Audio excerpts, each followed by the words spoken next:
इसमें देखेंगे हम मॉडर्न हिस्ट्री का टॉपिक। पार्टीशन ऑफ बंगाल कब हुआ था? 20 जुलाई 1905 को लॉर्ड कर्जन ने इशू किया था एक ऑर्डर कि हम बंगाल को डिवाइड करेंगे दो पार्ट में। ठीक है, 20 जुलाई 1905 को लॉर्ड कर्जन ने एक ऑर्डर इशू किया कि जो बंगाल है उसे दो पार्ट में डिवाइड किया जाएगा, eastern Bengal, Assam and rest of the Bengal.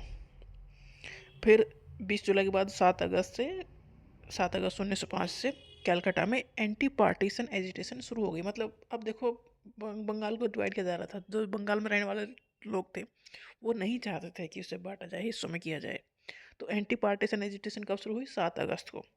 16 अक्टूबर वो दिन फिक्स किया गया कि इस दिन बंगाल का पार्टीशन माना जाएगा। इस दिन से 16 अक्टूबर 1905 को वो डे फिक्स किया गया कि जो पार्टीशन हमने डिसाइड किया है ये इस दिन से लागू होगा। 20 जुलाई को उन्होंने सोचा और 16 अक्टूबर को डेट रखी। अब पीछे चीज़ चलती रही। 1911 को दिल्ली दरबार लगा। दिल्ली दरबार ऑर्गेनाइज किया था लॉर्ड हार्डिंग ने। उसमें जॉर्ज फिफ्थ और उसकी क्वीन को इनवाइट किया था लंदन से। तो दिल्ली दरबार में ये अनाउंस किया गया था कि बंगाल का जो पार्टीशन है उसे कैंसिल करते हैं हम। 1905 में डिवाइड कर किया था, 1911 में ये जो डिवाइड किया था ये कैंसिल कर दिया फिर कि बंगाल का जो पार्टीशन है उसे कैंसिल करते हैं।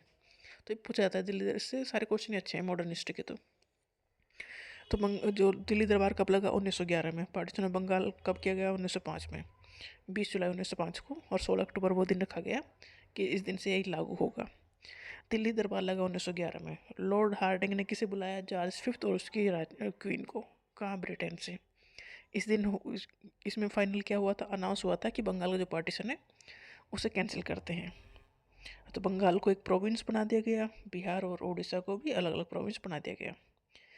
और इसमें दिल्ली दरबार में capital of India was transferred from Calcutta to Delhi. पहले की राजधानी कलकत्ता थी, फिर उसे दिल्ली बना दिया गया। तो ये इम्पोर्टेंट पॉइंट है पार्टीशन ऑफ बंगाल और cancellation of partition of Bengal के।